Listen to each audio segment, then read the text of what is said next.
On the coldest night of the year, Daniel Carter opened his door to a child that wasn't human, and a mother who didn't believe she'd live to see morning.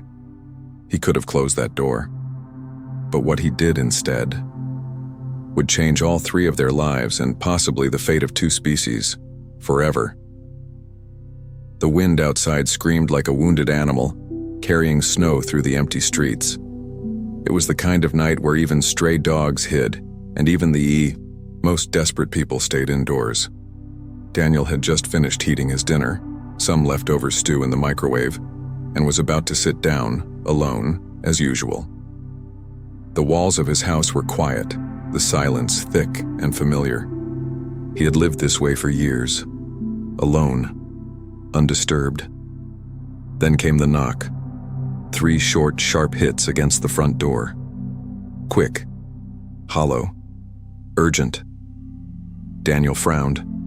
No one knocked here. Not at this hour. Not in this weather. His house was tucked in, a forgotten part of the city. Cheap rent, bad neighborhood, and people who didn't make eye contact. He stayed here because no one bothered him, because he didn't want to be noticed. That knock was wrong. It felt out of place. For a few seconds, he didn't move. He almost ignored it. But something about the sound tugged at him. So, with a deep breath and a curse under his breath, he walked to the door and pulled it open. Snow had piled high on the doorstep, swirling under the glow of the porch light.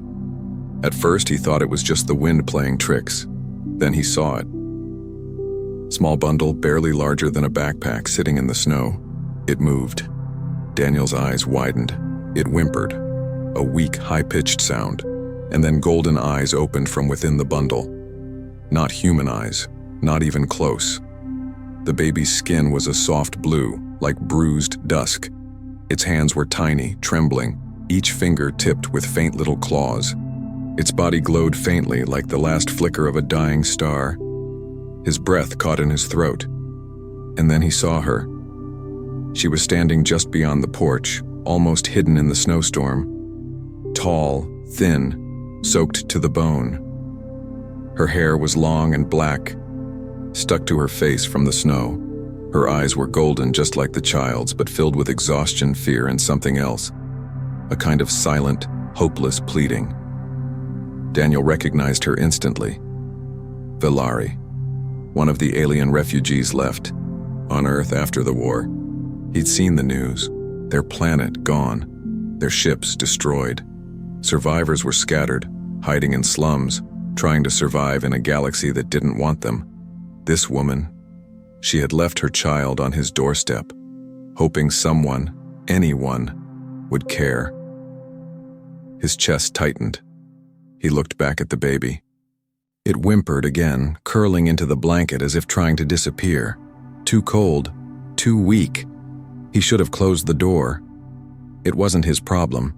She wasn't his responsibility. He didn't even know her name. But he didn't move. Instead, he stepped forward slowly and knelt down. His hands scooped up the baby. So small, so light. The moment it touched his chest, it went quiet, as if sensing safety. When he looked back at the woman, she was still standing there. Still watching him.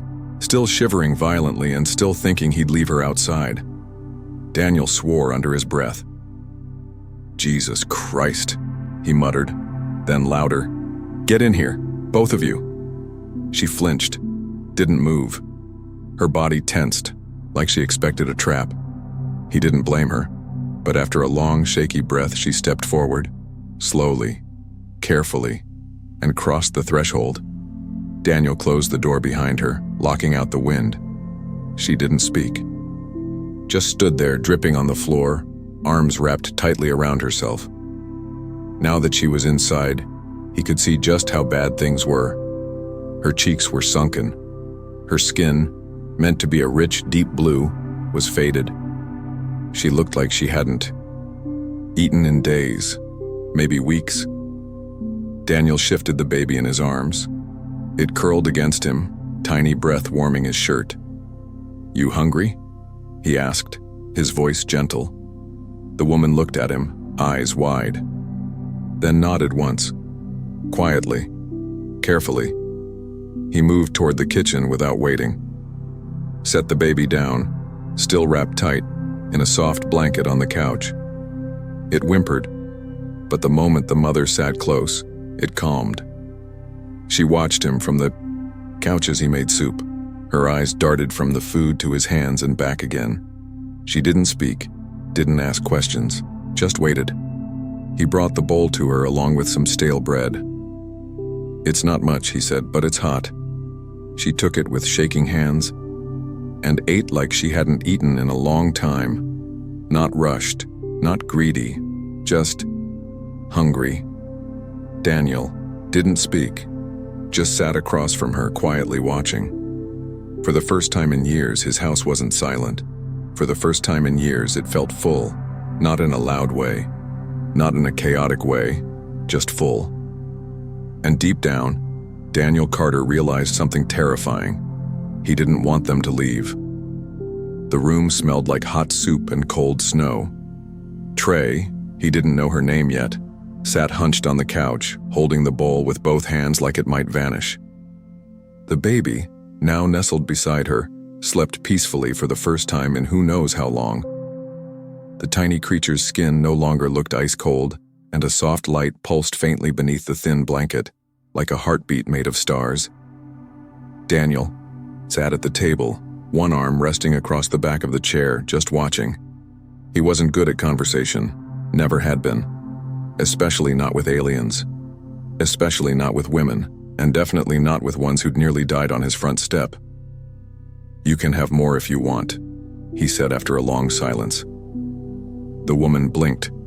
Her eyes, the same golden hue as the child's, met his just for a moment. She looked surprised, maybe even suspicious. Then she nodded slowly, her voice barely a whisper. "Thank you." He nodded back, and that was it. No more words. Daniel cleared the bowls, rinsed them in the sink with shaking hands. His brain hadn't caught up with what had just happened. One second he'd been reheating leftovers and sulking about the cold. The next he was playing host to an alien mother and her infant. And the strange thing was, it didn't feel like a burden. Not yet. When he came back from the kitchen, she was still on the couch. The baby stirred softly, tiny hands twitching, but didn't wake. "Is she yours?" he asked quietly. The woman blinked, surprised again. "Yes." He waited, but she didn't say anything more. Her voice was light, softened vowels and clipped consonants. Accented but clear, the kind of speech that hinted at education, maybe military training, maybe something else. He didn't ask. After another pause, she added, "Her name is Ravi." Daniel nodded. "Pretty name." That made her pause again, as if she'd expected judgment or cruelty, but not kindness. Never kindness. "I'm Daniel," he offered, trying to soften the tension in the air. "Carter, you got a name?" Her lips parted. She hesitated. And then, Trey. He didn't press for more. Didn't ask why she'd been wandering the streets in a blizzard. Didn't demand to know where she came from or what she was running from, but she answered anyway. "I tried the shelters," she said softly. "They wouldn't let me in. Not with her." Daniel leaned forward slightly. "Even with a baby?" Trey's jaw tightened. "Especially with a baby." There was bitterness in her voice, but also something colder. Resignation. She wasn't angry anymore. She was just tired. "They said they were full," she continued. "But I saw the empty beds. They didn't even let me speak. One woman threw a bucket of water at me, told me to go back to whatever rock I crawled off." Daniel looked away. Shame burned in his chest even though he hadn't done anything. Maybe that was the problem. He hadn't done anything. Trey's gaze drifted to Ravi.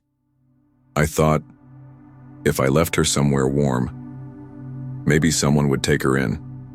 Someone. Human." Her voice cracked on the last word. Daniel swallowed hard. "You didn't leave her," he said. You left her with hope. That's different. Trey blinked fast, like she was holding something back. He didn't push. He knew what it felt like, to be barely holding it together. The baby stirred again. Trey shifted instantly, scooping her up and cradling her close. Her fingers moved with practiced care, her body curling protectively around the child. A soft hum, some old Valari lullaby, flowed from her lips like water over stone. Daniel stared, not because it was alien, but because it was familiar. Not the song, but the act. That kind of love didn't need translation. "I can give you clothes," he said after a while. "And there's a spare room down the hall. Nothing fancy, but it's warm."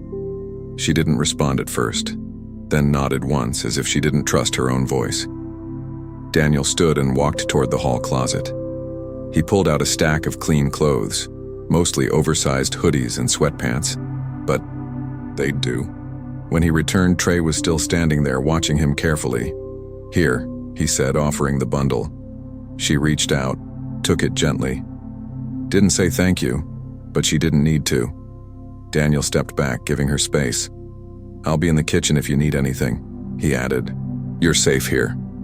That made her freeze. Her eyes lifted to his face, searching for a lie, for the trap, but she didn't find one. After a few moments, she turned and walked slowly down the hall. Ravi held tight against her chest. Daniel stood alone in the quiet again. Only now it didn't feel like silence. It felt like something was beginning. He went to the window and peered out. Snow still fell, thick and heavy, burying the world. But inside, the house had changed. There was warmth now. There was life. And for the first time in years, Daniel Carter didn't feel quite so alone. It had been 3 days. 3 days since Daniel opened his door to a storm and to Trey and Ravi. 3 days since his quiet, predictable world had cracked open and let something new slip in. Something terrifying. Something alive. The baby had stopped glowing faintly, which he was told was a good thing. Less stress, less danger. She cried more now, but Daniel didn't mind. The sound felt like a promise. A reminder that she was still here, still fighting. Trey, however, hadn't relaxed. Not fully. She moved through the house like a shadow, silent and alert. She didn't sit with her back to windows. She didn't sleep longer than an hour at a time. Even while holding Ravi, her eyes flicked toward the door every few minutes, as if expecting it to be kicked in at any second. Daniel understood that kind of fear. He'd felt it too, once in war zones with landmines and screaming airstrikes. But Trey's fear was quieter, colder, sharper. She wasn't afraid of being killed. She was afraid of being taken. Daniel had questions, so many, but he didn't ask them. Not yet. She spoke when she was ready. That he respected. But late one night, while Ravi finally slept in the bundle of blankets they used as a crib, Trey sat at the kitchen table across from him, her face half lit by a flickering candle. "I was an officer," she said suddenly. Daniel looked up from his chipped mug of tea. "What?" "In the war," she continued, voice calm, almost detached. "Valari Special Division, Recon, Intelligence. I trained for deep field survival, human interaction, data lifting. My unit specialized in infiltration." Daniel blinked. He hadn't expected that. He'd guessed she was military, sure. She moved too precisely to be anything else. But this... He didn't speak, letting her continue. "I went dark 2 months before the war ended. My last mission failed. I lost my squad. I was stranded in orbit for 5 days. No contact, no food, no backup." Daniel swallowed. "You were pregnant." Trey nodded slowly. "Didn't know it yet. Not until I hit ground. By then, there was no point going back. We'd already lost." She didn't sound angry. She didn't even sound sad. She just sounded tired. "I went civilian," she said. "Blended in, cut my hair, took jobs no one wanted. Dishwashing, data wiring, grave cleaning. Everything I could do to stay invisible. Daniel rubbed his jaw. Why Earth? No one looks for a Valari mother in a human slum. She leaned back in the chair, her golden eyes catching the candlelight. I thought maybe I could raise her, here, quiet, hidden. But after she was born, Trey's hands clenched in her lap. People noticed, her eyes, her glow, and they started to ask questions. So we ran. Again. Daniel felt something in his chest pull tight. They came after. You? They didn't need to, she said bitterly. They just waited. Waited for me to break, for her to starve, for us to die. Daniel looked at her. Really looked. At the faint purple bruises under her eyes, the tiny scar on her lip, the way her hands trembled just slightly when they thought no one was watching. You made it, he said quietly. No, she corrected. You found us. The words lingered in the air like smoke. Then, as if on cue, Ravi let out a small whimper from the couch. Not a cry, just a noise of confusion. Trey stood immediately and crossed the room in 2 strides. Daniel watched her kneel beside the blankets, stroking the baby's cheek gently until she quieted again. She stayed there for a moment, just staring at her daughter. Her face softened in a way Daniel had never seen before. Not just love, but grief and hope tangled together, too heavy for one person to carry alone. That night, Daniel didn't sleep much. Not because of noise, not because of fear, but because of decision. The next morning, while Trey and Ravi were still asleep, Daniel pulled an old box from under his bed. Inside were things he hadn't touched in years: military ID, combat gloves, a rusted sidearm, and a folder of names and contacts he hadn't thought he'd need again. He took out his datapad, scrolled, searched, paused on a name. Old friend, ex-transport operator. Now ran a salvage crew out of the outer colonies. He tapped a message. Need passage off-world. 2 passengers, 1 very small. Quietly. He hit send. That same evening, he found Trey by the back door, her shoulders tense. She was staring out at the alley like she expected something to come crawling out of the shadows. We can't stay here forever, she said without looking at him. Daniel nodded. I know. I'll leave before they find us. You won't be in danger. You're not leaving alone. That made her turn. I mean it, he said.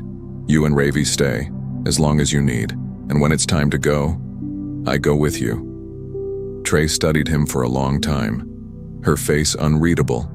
Why? She asked finally. Daniel thought for a moment, then said, because when I opened that door, I didn't just let you in. I woke up. Trey didn't speak, but she didn't argue either. And that silence, that meant everything. The message came, back the next morning. A single ping on Daniel's datapad while he was wiping down the kitchen counter. I can get you out. 2 days. Be ready. Don't be seen. That was it. No name, no coordinates. Just a ghost from the past offering a shot at escape. Daniel stared at the message for a long moment, then slid the pad into his jacket pocket. His heart was beating too, fast for how still the room was. He turned to tell Trey, but she was already standing there. She hadn't made a sound, but somehow she'd appeared in the doorway, Ravi asleep in her arms, golden eyes sharp and unreadable. You're planning something, she said. Daniel nodded. I am. She didn't ask how he got a smuggler contact. She didn't ask why he still had access to that kind of network. Instead, she asked, why are you helping us? Not angry, not ungrateful, just genuinely confused. Daniel opened his mouth, closed it again. I don't know, he admitted, but I do know I'm not going to stop. Trey held his gaze for a long moment. Then she stepped further into the room and placed Ravi down in the blankets beside the heater. The baby murmured in her sleep but didn't stir. I need to show you something, Trey said. Daniel raised an eyebrow. Okay. She sat cross-legged on the floor and pulled a small worn leather pouch from under her coat. Inside were thin data chips, marked with old Valari etching.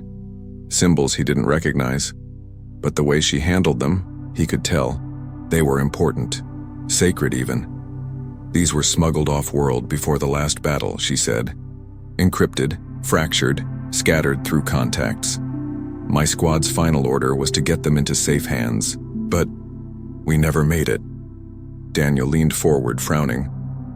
What's on them? She didn't answer right away. Instead, she pulled a single chip free and held it between two fingers, the golden letters reflecting off the lamp's light. Valari Genetic Archives, she said quietly. Everything about our biology, medicine, inheritance paths, immunity records, even dormant traits we haven't unlocked in generations. Daniel felt a chill crawl down his neck. You're saying... I'm saying Ravi isn't just the last of her kind, Trey said, her voice barely above a whisper. She might be the key to restarting it. The room went silent. Daniel stared at her, eyes wide. You're telling me your daughter might be the last link to your species' survival? Trey nodded.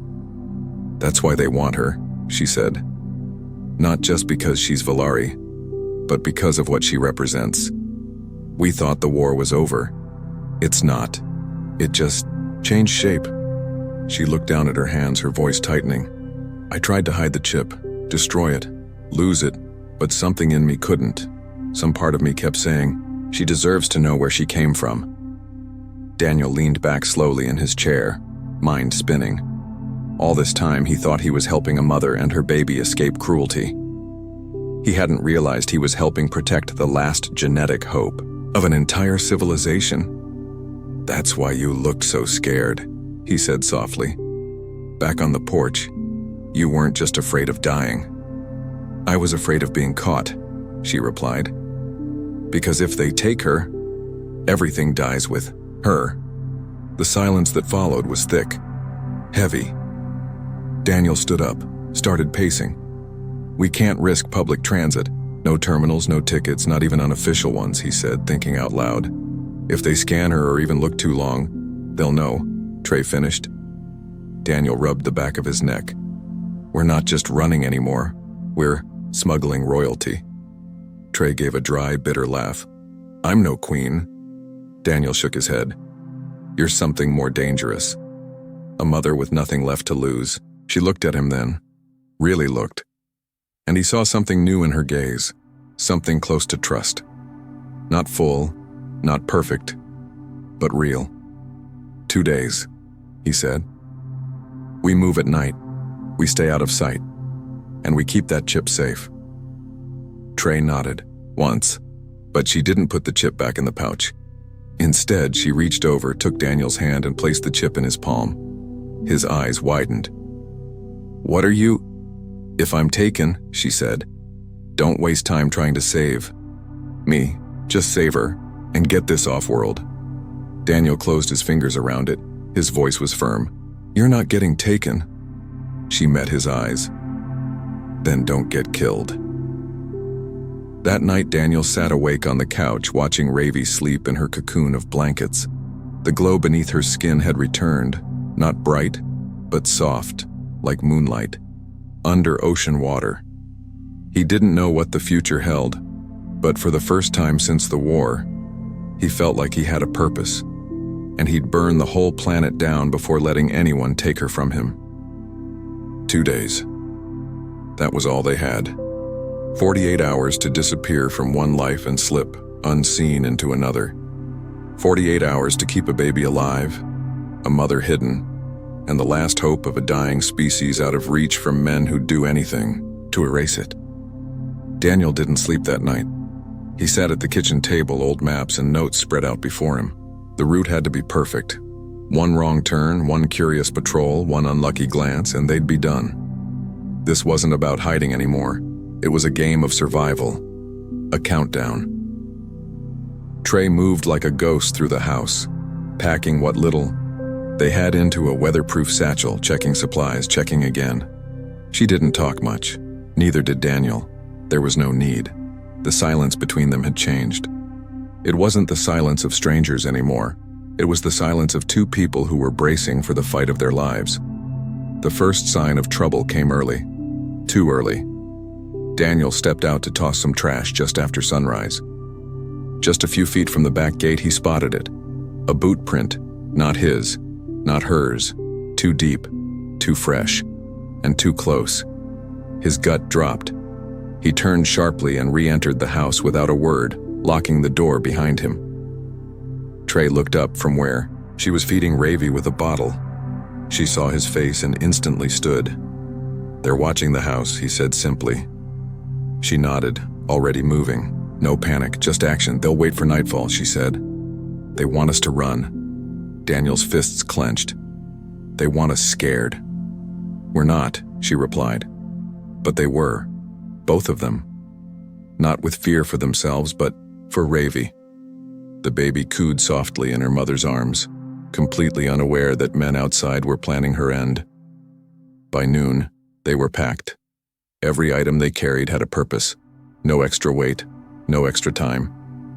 They moved through the house in short, sharp bursts, eating, prepping, watching. When night fell, it fell hard. The snow returned.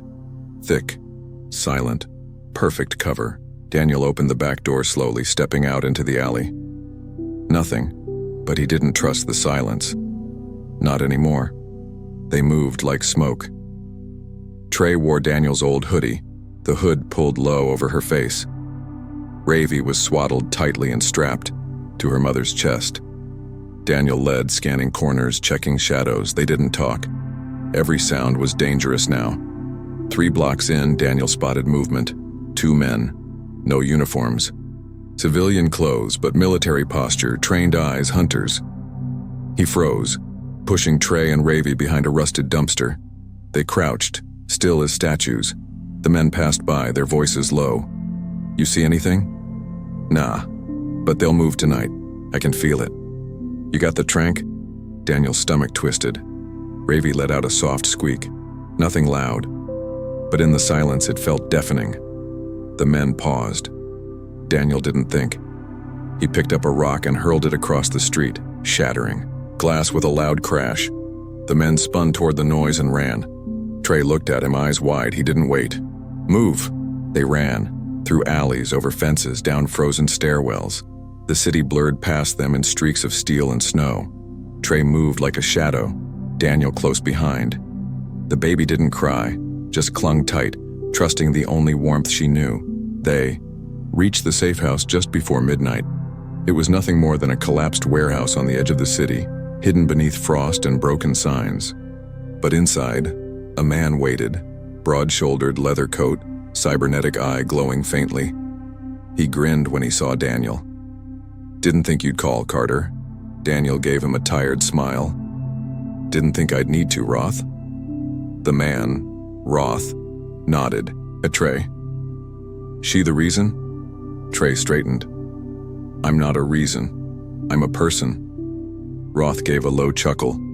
"I like her already." Behind them, Ravi let out a tiny hiccup and burrowed deeper against her mother. The smile vanished from Roth's face. "You brought a kid?" Daniel didn't blink. "She's the mission." Roth looked at them both, then sighed. "Ship's ready. Old junk freighter. Unregistered. Off-world in 5 hours. But you'll need to get there clean." "Meaning?" Daniel asked.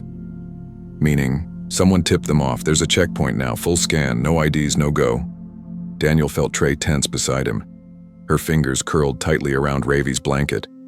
"We can't scan," she said. "Not her. Not with what's inside." Roth nodded grimly. "Then you'll need to go around, through the sewer line under the terminal. Old smuggler route. But it's a crawl space. You'll be slow. And if they catch you in there..." Daniel finished for him. "We don't get another shot." "Nope." Silence. Then Trey stepped forward. "We'll do it." Roth raised a brow. "You sure?" Trey's voice was calm, cold, steady. "She's worth it." Daniel looked at her then, really looked. At the woman who had knocked on his door ready to die. At the mother who had starved. Fought and run with nothing but a heartbeat in her arms. She wasn't broken. She was fire. They left before dawn. Roth guided them to a storm grate behind the terminal, then disappeared into the snow. It was up to them now. Daniel went first, crawling through the narrow, wet tunnel. Trey followed, with Ravi strapped tight against her chest, her hands scraping along stone as they moved inch by inch. Above them, searchlights cut through the sky. Men waited, weapons loaded. But below, in the cold, dark belly of the city, something stronger was moving forward. Hope. And it had claws. The tunnel narrowed, the walls, damp with condensation and age, pressed in on either side like the throat of some ancient creature. Daniel crawled forward, one arm at a time, his palms raw against the stone. Every breath echoed, trapped in the tight crawl space.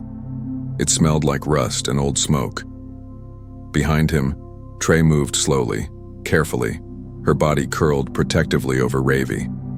She kept her daughter tucked against her chest, arms locked tight around her tiny form. Every so often she'd pause and check that Ravi was breathing, that the glowing warmth from her skin hadn't faded. "She's okay," Daniel whispered back through the dark. "We're almost there." "How much longer?" Trey asked. Her voice was low but steady, not afraid, just focused, always focused. Daniel exhaled through his teeth. Maybe 50 meters, give or take, he hoped. Truth was, he hadn't used this old route in years. It could be collapsed, flooded, worse. But it was the only way under the checkpoint, the only way off Earth. They moved again, inch by inch, breath by breath. Then they heard it. Boots. Above them, dozens of them. The sound of military comms flickering, in the distance garbled by concrete and steel. Daniel froze. So did Trey. The surface team had arrived early.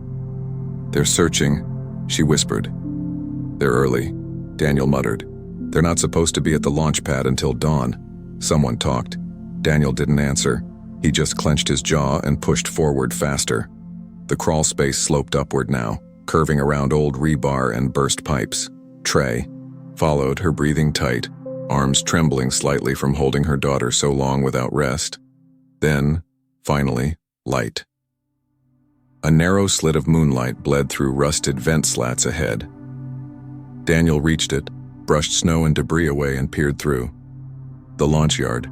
He could see it. A single cargo ship sat parked near the edge of a cracked tarmac, steam rising in slow curls from its underside. It looked like hell, paint chipped, hull scarred, engines sputtering faintly. But it was freedom.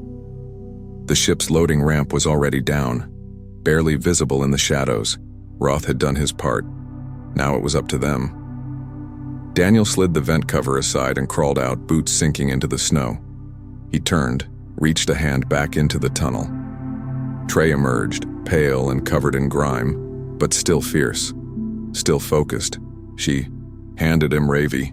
"Take her," she said. "Get to the ship." Daniel blinked. "What?" "No, we're going together. If something happens, we go together," he repeated firmly, holding her gaze. For a heartbeat, Trey stared at him. Then she nodded once. They ran, low to the ground, fast, silent.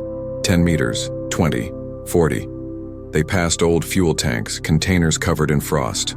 The cargo ship loomed larger now. The ramp glowed faintly, lit by pale blue strip lights along the edge.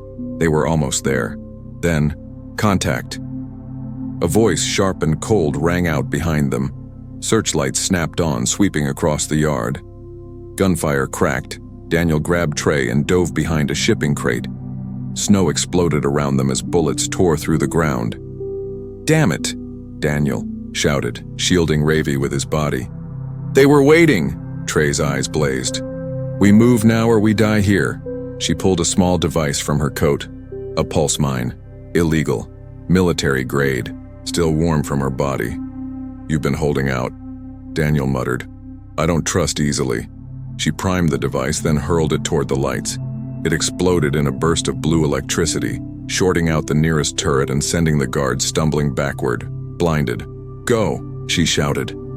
They ran again, this time with the whole yard awake and furious. Voices screamed. Lights flickered.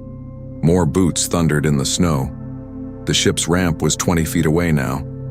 Then 15. A bullet whizzed past Daniel's ear. Another cracked the crate behind them. "Don't stop," Trey shouted. 10 feet. 5. A new figure appeared at the top of the ramp, Roth, holding a pistol and yelling over the roar of engines. "Move your asses!" Daniel shoved Trey forward just as another shot rang out. She stumbled onto the ramp. Daniel leapt behind her, still holding Ravi close to his chest. The moment they cleared the edge, Roth slammed the hatch button. The ramp lifted. Gunfire bounced off the hull. Inside, the ship was cramped and loud. The engine whined like a wounded animal, but it was alive. Real. Daniel dropped to his knees, clutching Ravi close, breath ragged. The baby was wide-eyed but calm, glowing faintly in his arms. Trey collapsed beside him, one hand on the wall, the other on Ravi's leg. They didn't speak. They didn't have to. The ship lurched, then lifted. The world below shrank, lights and sirens fading into clouds and atmosphere. And for the first time, they weren't running anymore. They were flying toward something unknown, but free. The stars came slowly, first a thin shimmer on the edge of the viewport, then thousands, then millions. Cold, silent, ancient. Daniel Carter stood beside the narrow observation window, one hand pressed against the glass as the earth became smaller behind them, shrinking into a blue and white marble lost among the void. He didn't speak. He couldn't. Beside him, Trey sat cradling Ravi, gently rocking her as the baby let out soft Valari coos, unfamiliar but beautiful. Daniel didn't know the language, but he knew the meaning: safety, warmth, peace. After everything, they'd made it. The ship groaned as it entered slipspace, the stars outside stretching like threads of light. Gravity faltered for half a breath, then settled. The hum of the engines softened into the background. They were far from safe, but for now, no one was chasing them. No one was scanning their blood. No one was banging on doors in the middle of the night. They had made it out. Roth appeared at the doorway to the observation deck, chewing something that looked like old tobacco. He eyed them both, arms folded. "We'll reach the outer colonies in a week," he said. "After that, you're on your own." Daniel turned, nodding. "That's all we need." Roth looked at the baby, at the soft blue skin, the delicate, golden eyes, the strange but soothing glow. For a moment, something flickered across his expression. Maybe curiosity, maybe awe. Then he grunted. "She's a tough one." "She has to be," Trey said quietly. Her voice was hoarse from stress and exhaustion, but steady. Roth nodded once, then disappeared into the corridor. Silence returned. Not empty silence, the kind that felt earned. Daniel turned back toward Trey and Ravi, sinking down onto the bench beside them. He didn't touch either of them at first. He just sat there, letting it all settle into his bones. They were alive. That truth alone felt impossible. "I kept thinking we wouldn't make it," Trey admitted after a long pause. Daniel looked at her. "I didn't." She blinked. "No?" He shrugged slightly. "I figured if I was gonna die, it wasn't going to be in a sewer with you two ahead of me. No way I was letting you go out like that." A smile tugged at the corner of Trey's mouth. It was the first real one he'd seen from her. Small, tired, but real. "You're strange, Daniel Carter. You broke into my house during a blizzard. I left a child on your doorstep." "Right," he said, nodding slowly. "And I kept her. Guess that makes us even." Trey looked down at Ravi, brushing a strand of dark hair from the baby's forehead. Ravi was asleep again, tiny fingers clutching a bit of Daniel's old hoodie like it was treasure. "She doesn't know what almost happened to her," Trey whispered. "She doesn't have to," Daniel said. "That's kind of the point." Trey nodded, but her eyes lingered on the window, on the stars, as if looking for something more. A memory, a future, a home. "You'll need somewhere to land," Daniel said gently. "Someplace stable, safe." "There's a colony world," she replied. "A Valari human settlement, remote, peaceful. My people call it Vera's second breath.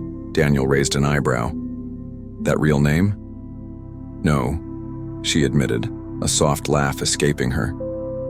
But it's better than Sector 73D. He smiled. Then that's where we go.